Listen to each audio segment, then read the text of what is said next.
You're listening to Exposure on Radio X. I'm John Kennedy, and that is the Wombats with Flip Me Upside Down. It's the opening song to the brand new album, Fix Yourself, Not the World, which has just come out. And I'm very pleased to say that I am with Dan and Murph from the band to talk us through it track by track. Hello. Hello. Hello. It's great to see you both. Really excited about this. The fifth Wombats album.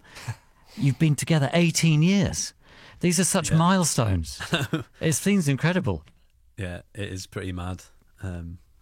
But it also weirdly feels like yesterday that we kind of got together. It kind of feels more like 8. I don't know what happened to a decade back there, but yeah. Yeah, lots of touring and Well, parties. and the band seems to go from strength to strength, be it the adjunct of a viral hit via TikTok, unplanned, unprecedented, but also you've done an amazing trick of managing to connect with new audiences quite regularly with each record, and I'm sure this one will be no exception. And it gets off to a frantic start in a way with Flip Me Upside Down.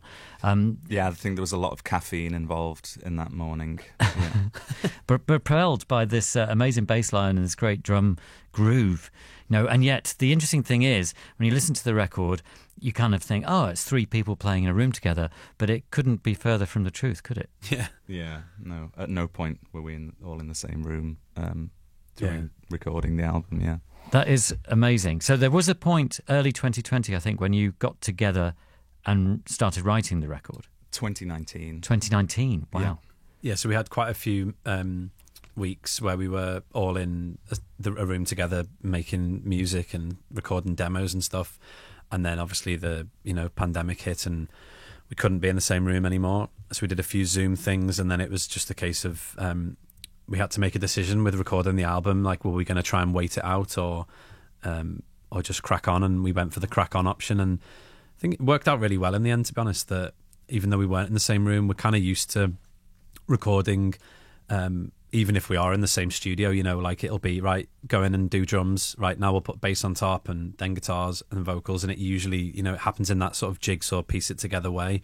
And so we were ready to go for that approach, and fortunately we had a really good producers who were very good on being organised and keeping files stored and sent and shared and, keeping the right tempos and all the rest of it, and that sort of pragmatic side that we're not the best at was really helpful that they were there to keep that all ordered. And but it was actually, I was thinking before, it feels like we're in the same room because we actually tried to keep it kind of loose.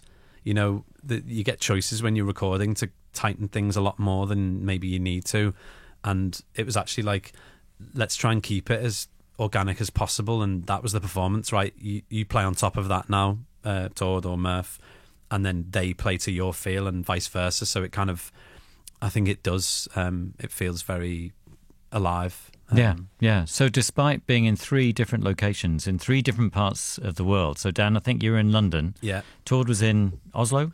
Yeah, for 3 of the songs. Right.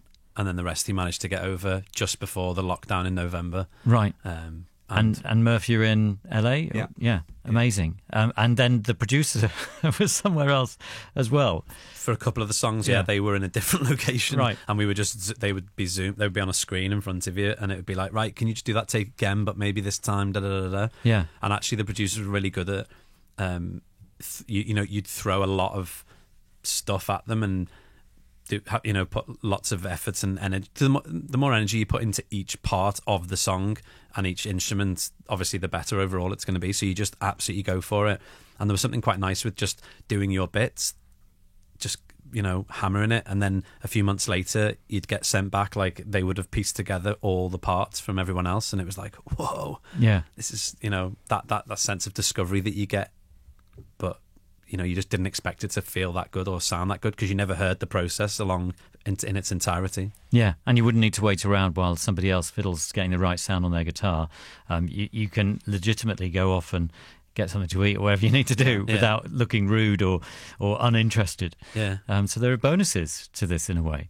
So with Flip Me Upside Down, who was the producer working on that track? Mark Crew and Gabe Simon produced that, and Mark was in London with you guys, and Gabe was in Nashville, and I was in LA with an engineer. Yeah. Wow. And so for recording the album, were all the songs written and ready to go then? Yes. Yeah. Yeah. So that kind of preparation was done. So we don't really go in and just wing it. Yeah, that was really important for this, that we had. We would have still been making the album now if we hadn't have had the sort of templates. I mean, we messed with things, but in general, we always arrange the songs to a pretty precise level before we go in and record them. And on the recordings, there's even parts from the demos that are still there, because it's also really nice to have different rooms. Like Merv was in a different room.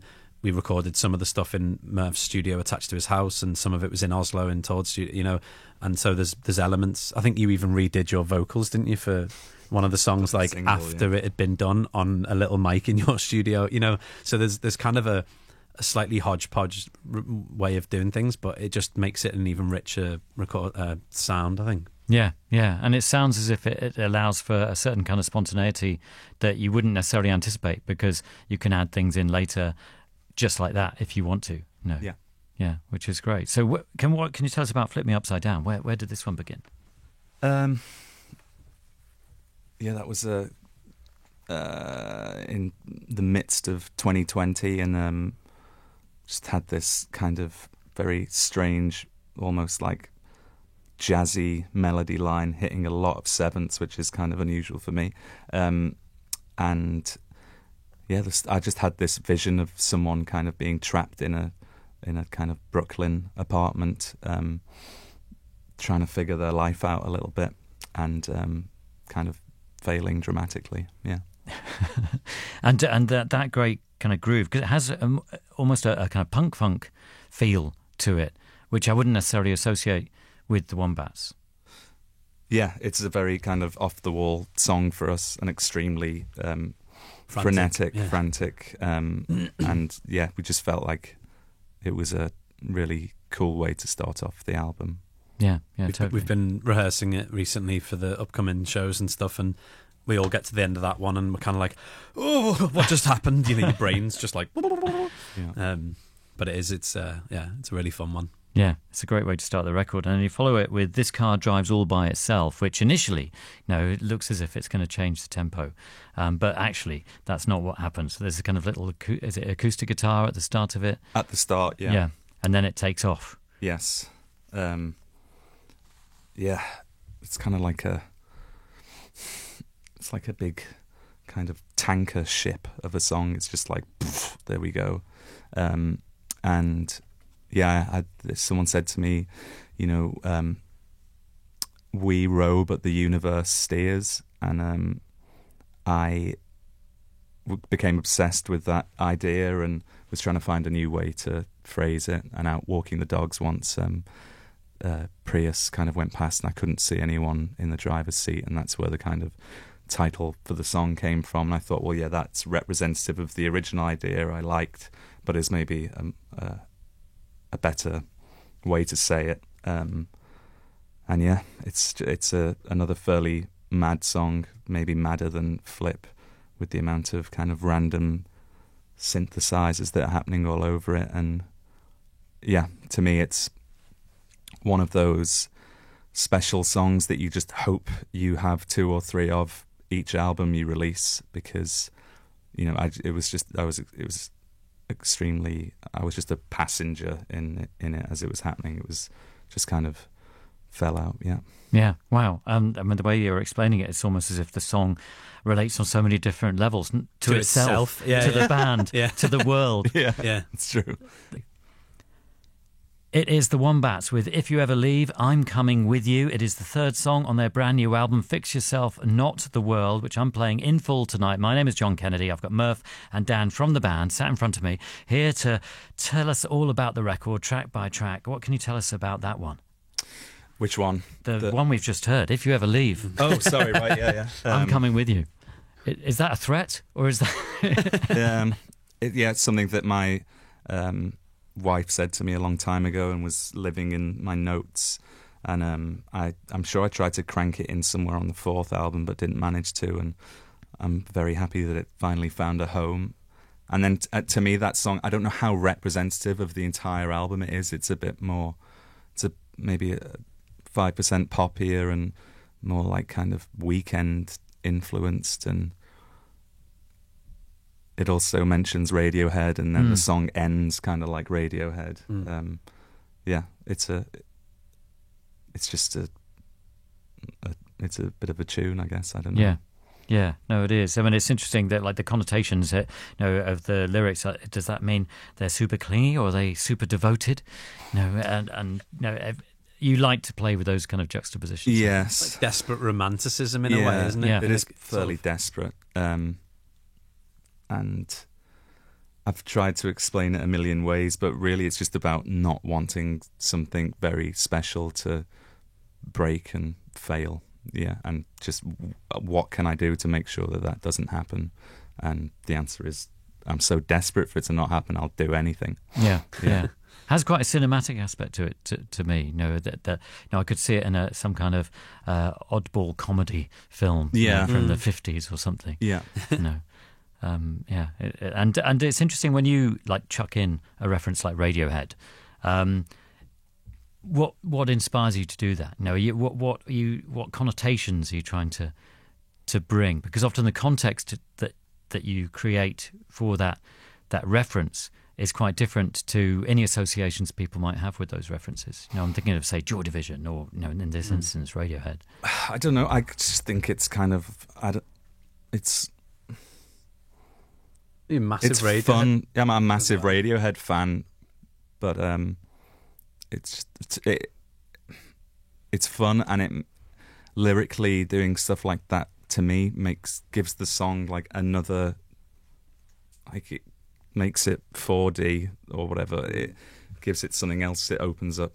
Yeah, I don't know. I just like it. I think it's fun. It's kind of fun to like name drop bands. I don't know. Just like it. Yeah, but also the kind of with Radiohead. I remember the first time I like all three of us loved Radiohead when we were growing up as teenagers and stuff, and then on obviously. But I remember playing it to my uncle for the first time, and he literally went, "My God, this sounds like the Moody Blues tuning up." Like because Tom York's voice can be quite like Marmite for some people, right? And he was just like, "This is, I don't know how you can listen to this kind of thing." And my mum would be like, "Oh, it's very sad and melancholy, isn't it?" So I think all of those. Like, this is just me when I first heard that, listening to, get out of bed, stop listening to Radiohead. It's like, it's got so many, the band Radiohead itself has connotations that everyone will have different connotations with, but you know what it means, and it gives you a whole picture box of memories associated with it if you're a Radiohead fan.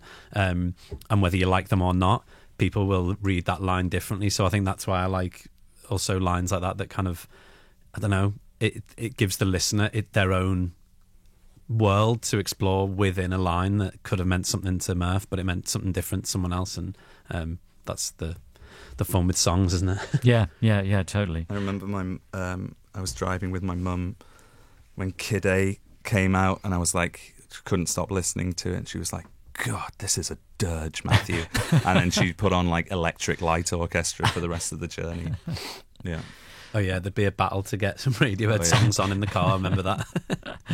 Amazing. And interestingly, you follow it with Ready for the High, which starts off with these massive riffs and goes all rock.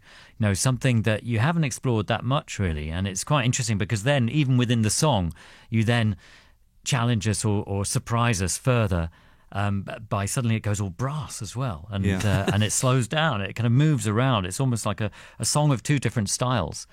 Yeah, it was the first song that we did for the album, and really kind of heavily influenced what was to follow, I think. And I remember we were loosely talking about kind of going from alternative 90s grunge into like Blur, Universal, or Flaming Lips or something.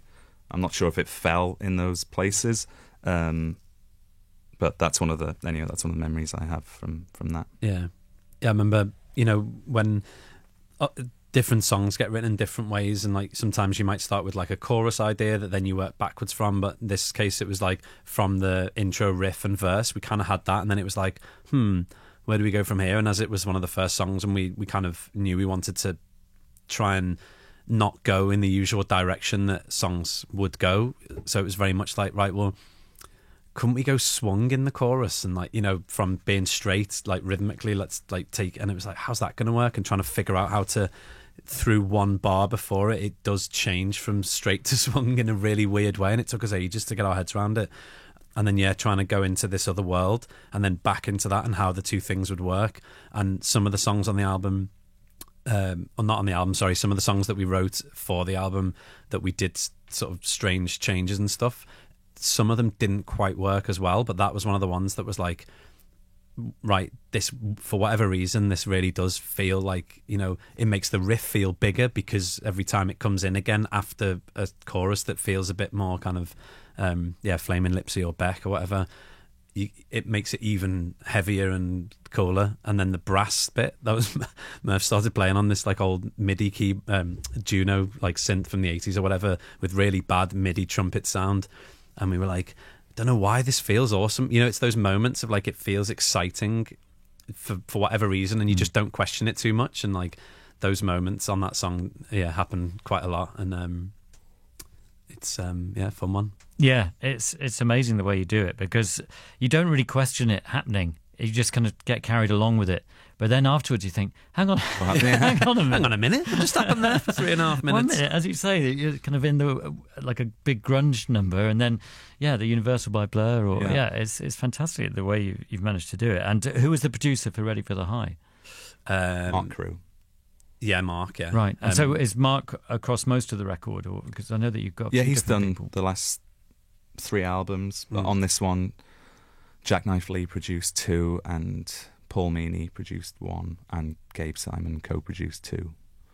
Yeah. And kind of like depending on the song as well, and depending on how happy we were with the demo, you know, we often oversee a lot of like the production side as well. That it's not like we just turn up and go, I don't know what to do. You know, we've always had quite a strong arm in the sort of production side, and like it's more having an extra person to help organise everything and get what you're hearing like properly nailed, because obviously technically like the people that we work with are so much better at all that stuff.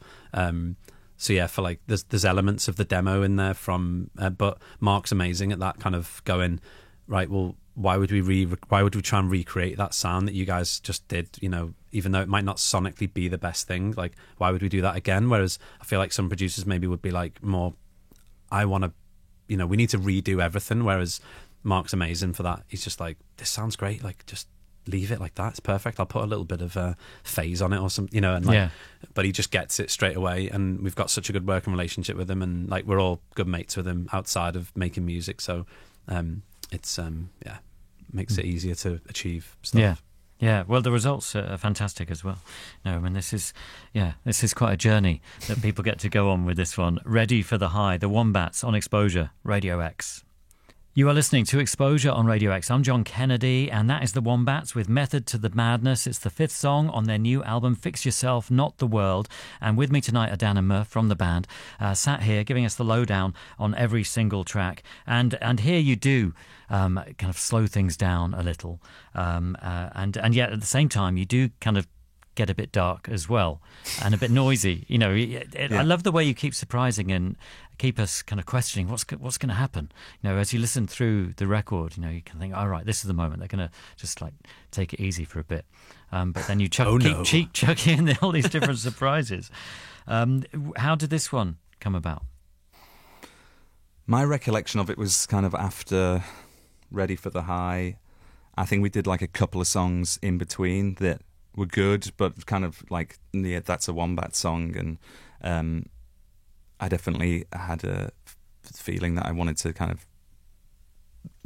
us to push in a different direction or push ourselves. And then me and Dan were tinkering around with the upright piano in my studio, and then you'd been listening to some kind of lo-fi ambient music with a coffee that morning, and then like it was kind of like, oh wait, this could be cool, hang on. And Todd loves all like lo-fi electronica stuff, and so he got really excited as well with what we were playing, and he was kind of like, oh yeah, hang on, wait a minute, and then just put his headphones on, and whilst we were like noodling on the piano, and I think you even started like, you know, hearing some melodies and stuff, and then Todd went, oh, what about this? And he'd chopped up loads of audio from his phone, from walking on gravel in Oslo, and like the trees rustling outside Murph's studio, and like hummingbirds, and like, you know, just random sounds, and like the pedal on the piano, because we'd recorded the piano parts that we were doing, and it's an old kind of dusty old piano, it feels like,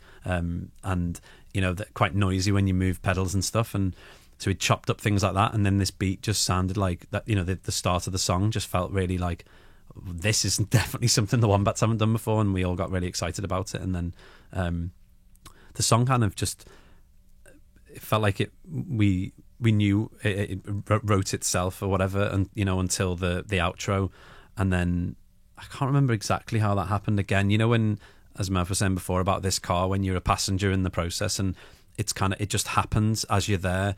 Lots and lots of little decisions just get made as you're going along that you don't really think too much about, and they're the best moments, where it's just like, you know, Jenga falling slowly in slow motion, and by the end of it, it's like it's put itself back together, and you're like, oh wow, this feels really cool. And I just remember the outro, we had this thing going, and I didn't have a drum kit in the room, so I was just hearing the drums in my head and like programming them, and just thinking of like Prodigy and Chemical Brothers and Radiohead, you know, and they do their kind of like drum and bassy sort of 90s thing, and that was the only thing. And then I remember like taking my headphones off and pressing play and being like, how does this work? Like, yeah, this is cool. And then when Murph came in and sang on the top, it was like, wow, this is a moment. Can't wait to play this one live. Yeah, amazing. It's interesting, isn't it? All these different ingredients, and challenging yourselves to not sound like yourselves, but at the same time, you still end up sounding like the Wombats, but in a good way, because it's been kind of shaken up and reconfigured and comes back out. Yeah. Like new Wombats. Yes. Which sounds so simplistic in terms of analysis. But in terms of the demo, you know, it sounds like you bring them to a sense of completion, really. If all lot of those ingredients were already in the demo, ready to be finessed. I mean, especially with that one, we used so much from the demo. Yeah. I mean, all of us, we had like a sort of, you know, PDF spreadsheet with all the songs written down, and some of the comments on that one were literally like, just add 10% from the demo. You know, it as soon as we played that to like our manager and other people, it was kind of like, whoa, this is awesome, and we were so excited by it. It was kind of, apart from re-recording the drums and a few other bits, there wasn't that much that we needed to do again. And we often have that where it's like, we know what needs to be improved, and even when we've made the song and put it all together, it's like, well, we know we're going to do that again later down the line.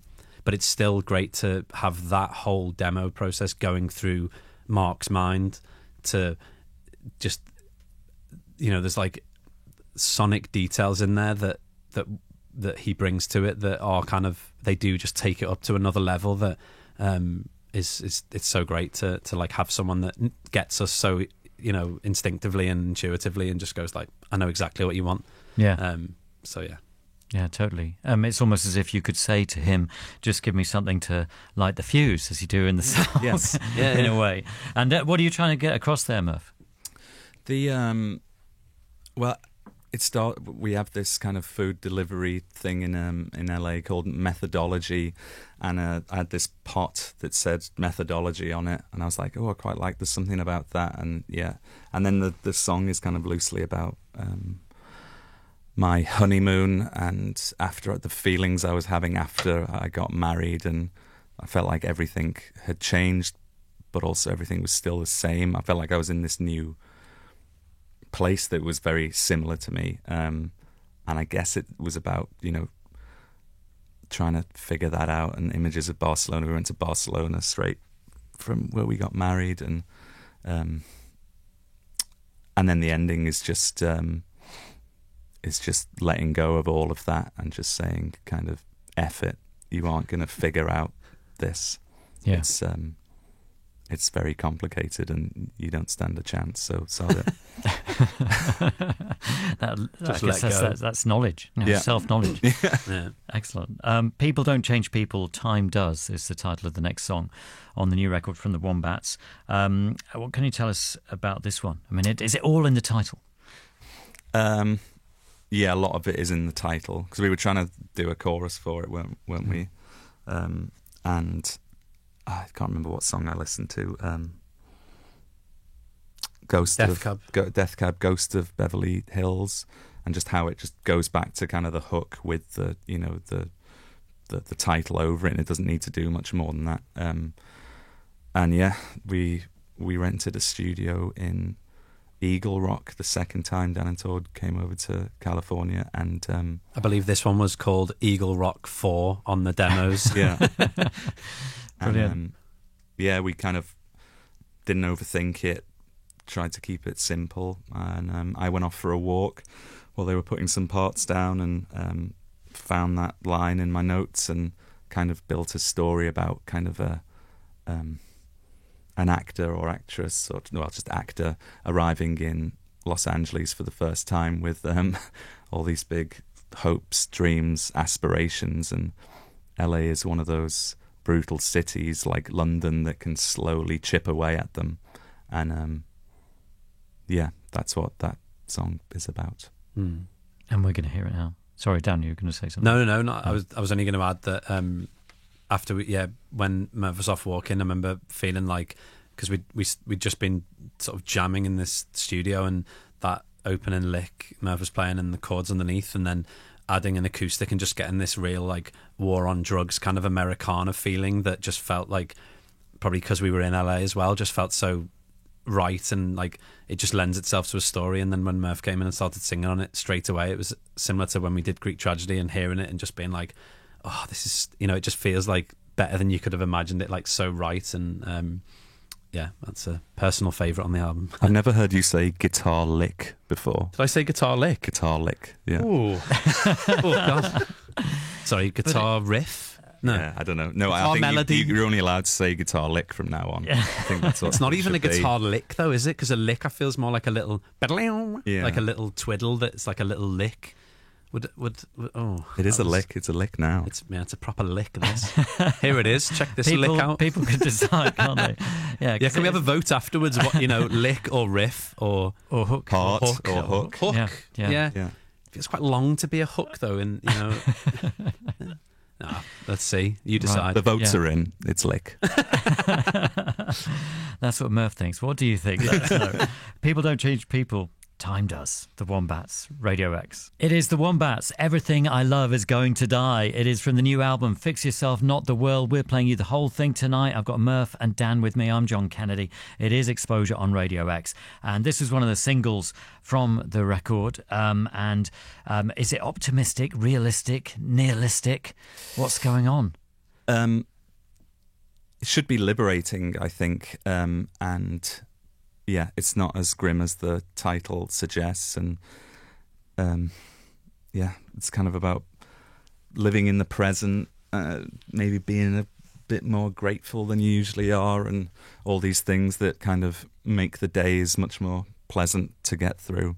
And yeah, it's kind of has this Echo and the Bunnymen feeling to it, which I never thought we'd go down. And what else do I have to say about that song? It also kind of plays with the idea of, this, you got to be present, but you don't want to like live for the moment because too much because that's going to have some pretty grim consequences for your future self sometimes. So I guess that's where the Icarus line comes into it. But mainly it's just about cherishing what you have and living in the moment, present. Yeah. That makes sense. It is kind of an ominous title, isn't it? Everything I Love Is Going to Die. Yeah. No, it's like, oh wow. But at the same time that you're saying, no, hold on. Yeah. No, you need to value these things. They're important. Yeah. And yeah, sure, things might change and things might end, but we're in the moment. We're the Wombats. There's no might about it. It's the only certain thing. Time and entropy are going to sort you out. Yeah, no one likes talking or thinking about it, but yeah, it's happening. Do you get to treasure being in the Wombats? because I think it's hard when you're in a band for 18 years, and you get on a treadmill at times and you ride waves of successes that you have, which are fantastic, but sometimes they can also lead to situations which become grinding and wear you down. But I get the impression that you're now in a place where it's like, actually, this is all good. We get to do all this stuff and enjoy it.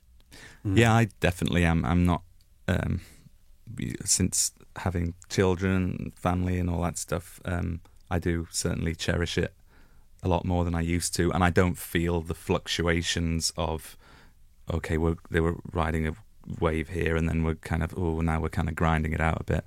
Those peaks and troughs have kind of got a bit flatter. And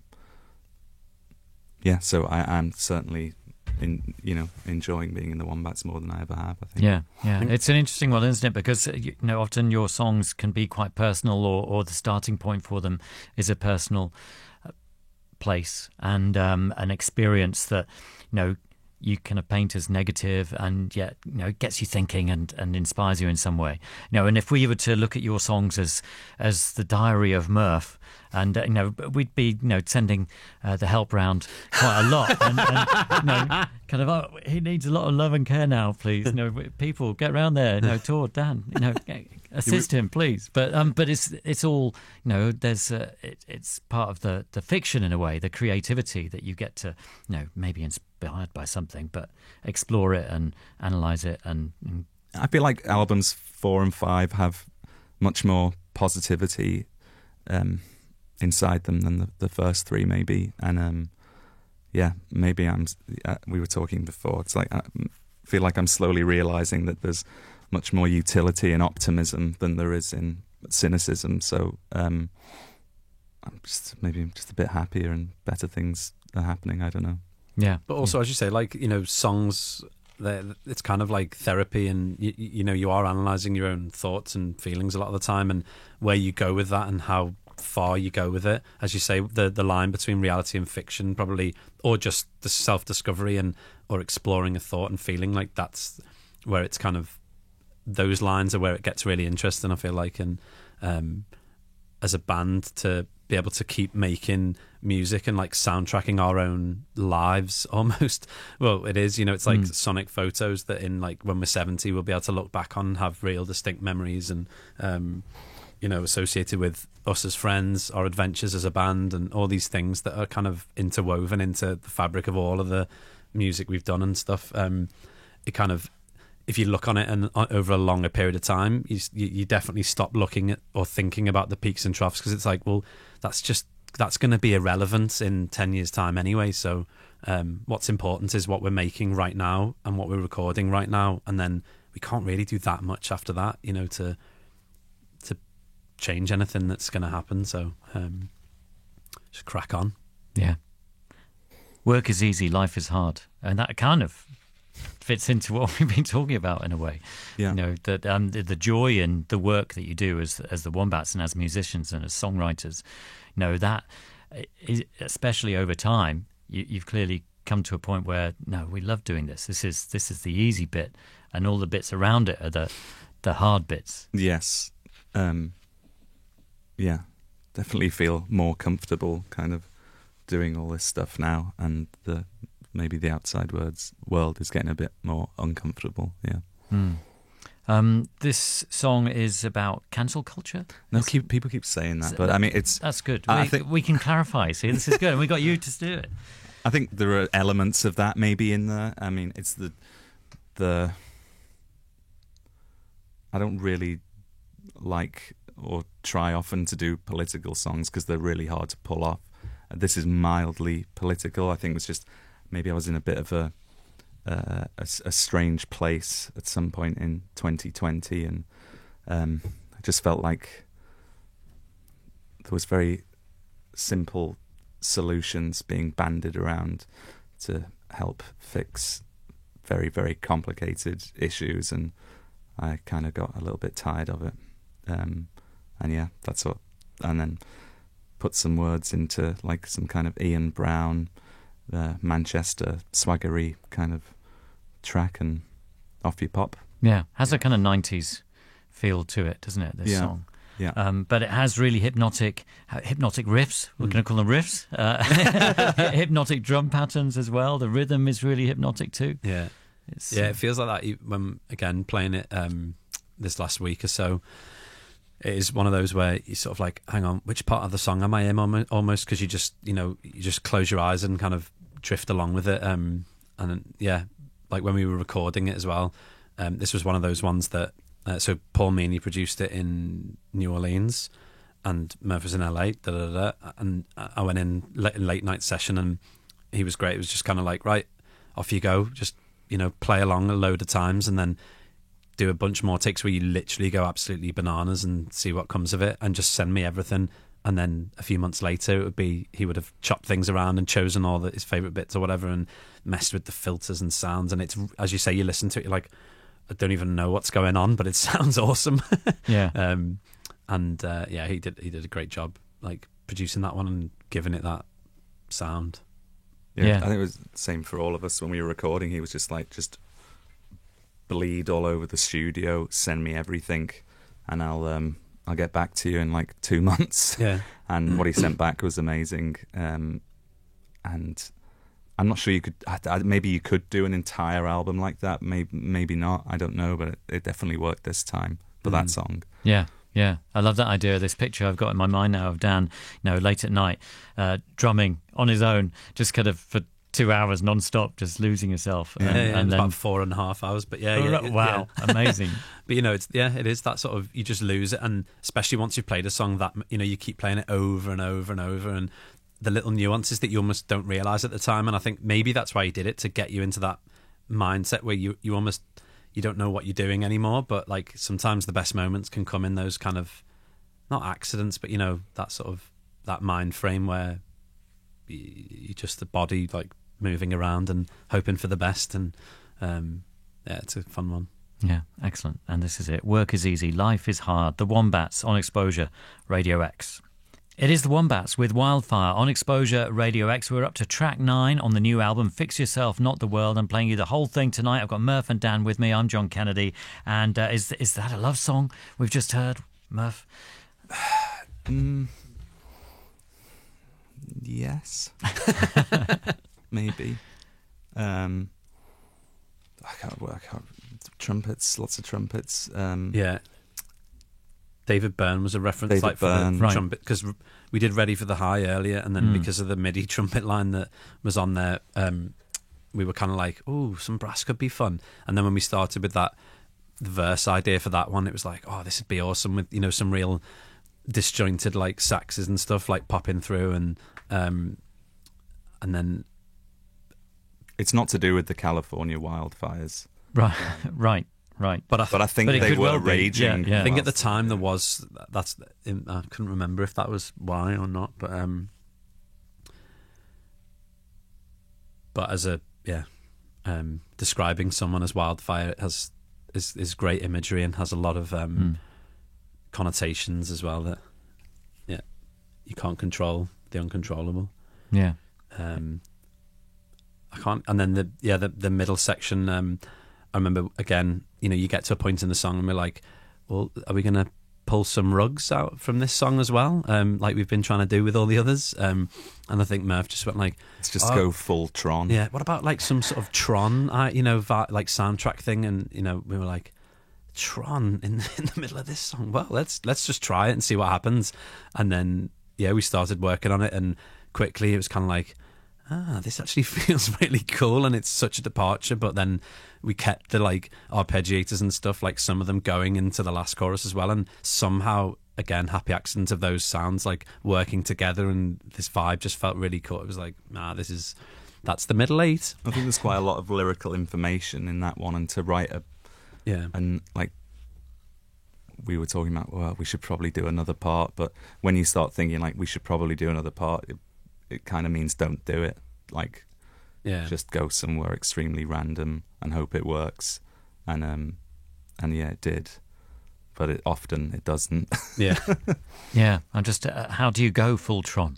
No, did you is there a particular instrument that you think, right, or just use this and this will sort it out? Any arpeggiator or just all the arpeggiators? Yeah, so that one's got like stereo arpeggiators that are like slightly delayed off each other, and like I think there's like they're panning weirdly, and you get like a kind of there's certain sounds that you can just, as soon as you start playing them, you flick through the presets or whatever, or depending on what you're using, there's certain synths that you just like, we know how to get a sound out of this that's going to put you in that world, and play with the filters enough, and until everyone's heads are moving, and you're like, oh, we're in the ballpark, and then off you go and start layering it up, and a bit of spring reverb on, ooh, and you're off.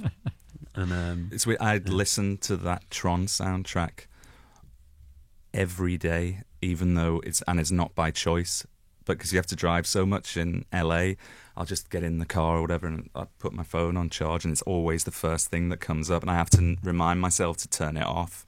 But sometimes when I don't even notice it, or when it's on quietly, I will have listened to the entire Tron soundtrack, Daft Punk. Like, it's really weird. So I gave it the old thumbs up. Yeah, sounds amazing. Sounds like the perfect driving music. Yeah. Thank you. Amazing. Don't Poke the Bear swings us in a glam direction, possibly. There's that kind of glam beat on And this one. swing, good. Yeah. It's a swung song. Glam.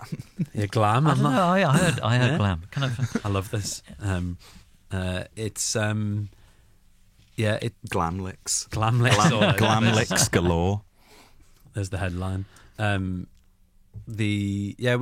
think again it was like, well, we haven't done that many songs that are noticeably swung before, and we started messing with it, and I feel like that was that after we'd supported the Stones. Yeah, I think it was. Yeah, we'd done like a show supporting the Stones in New York, and it was obviously an insane moment.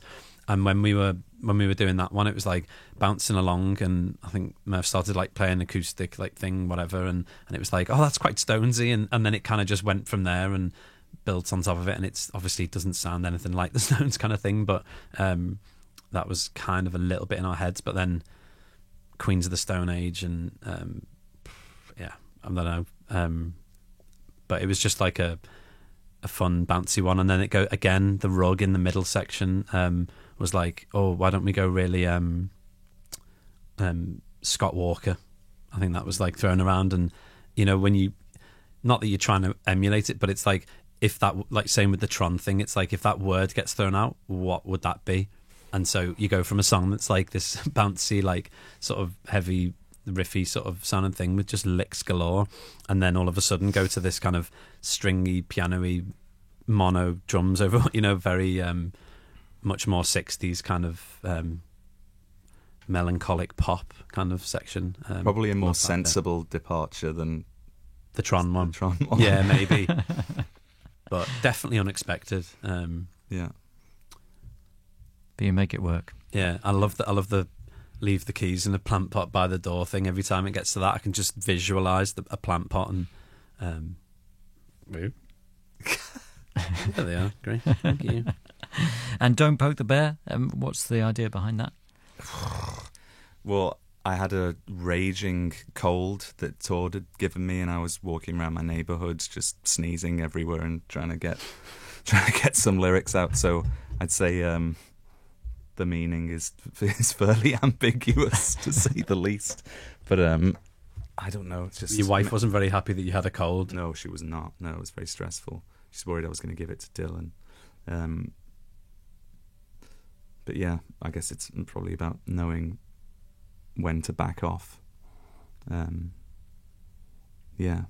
And then isn't there like a twist on like an Eleanor Rigby lyric or something? The plant pot by the door. Mm. Yeah, I honestly don't remember much from that one. Well, we're going to learn all about it now. Yeah.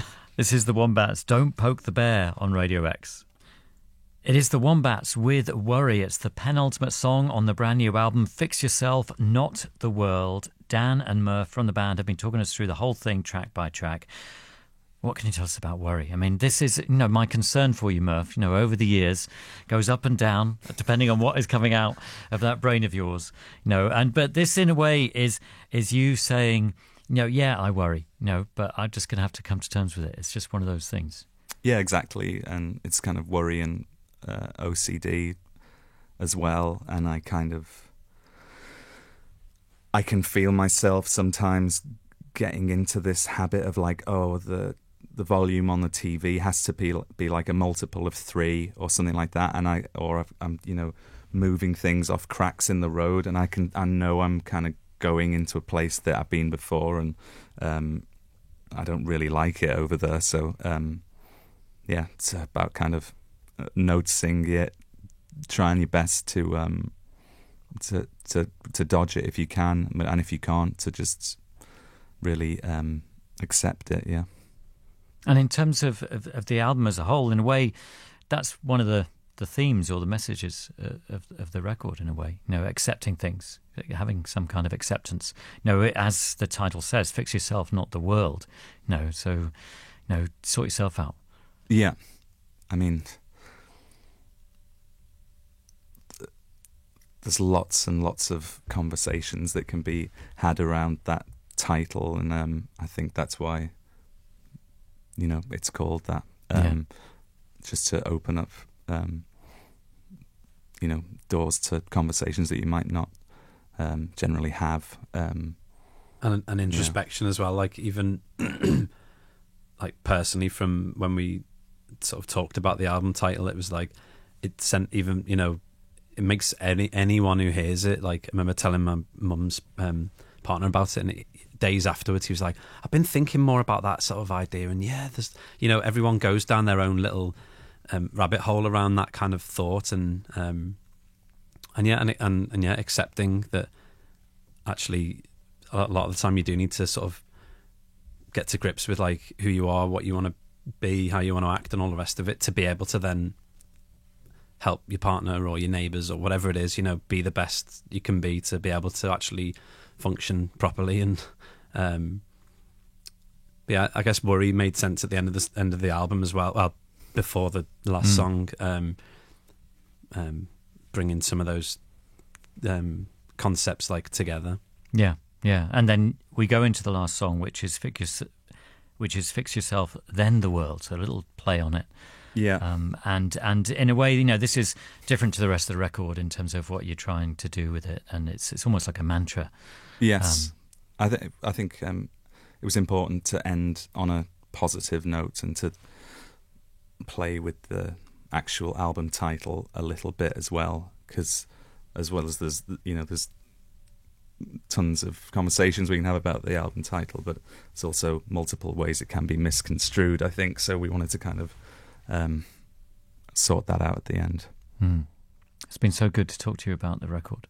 Thanks so much for coming in and Thanks doing this. Congratulations, album 5, 18 years in. It's great, because you must think about that. So many of your contemporaries have kind of fallen by the wayside, really, and yet you're still here, going from strength to strength. Yeah, the Bulldogs. Yeah, no, the Wombats. The Wombats. Sorry, that was the alternative band name. Yeah. And here is that final song on the new record, Fix Yourself, Then the World. It is the Wombats on Exposure, Radio X. Radio X.